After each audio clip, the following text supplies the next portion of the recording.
I am sitting in one of the hides at my local reserve. I'm going to show you how I use a technique I've called focus resetting. Sitting looking out from this hide window, you can see that it gives me a complete view out across the lake.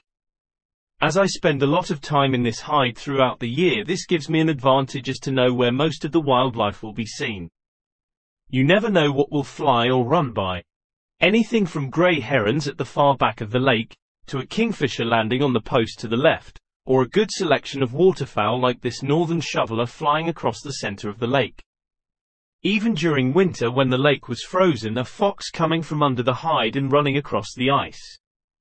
This means that I am trying to cover the complete width of the lake, while trying to photograph split seconds of action as it happens. Let's say the last thing that I photographed was the herons at the back of the lake. So my focus will be at a long distance away. I know my camera and a lot of mirrorless cameras do not like pulling focus, meaning going from a distance to a close object.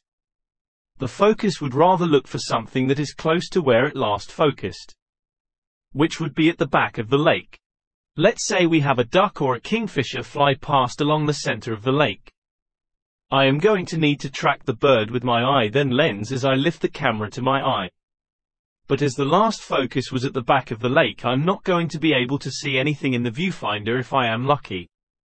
The focus is going to find it really hard to know that the big blurred object is what I am wanting the camera to pull the focus all the way back for. If I now after each shot reset my focus to a midway point, this gives me and the camera a good chance to see the kingfisher and be able to track it and give the camera time to focus on it.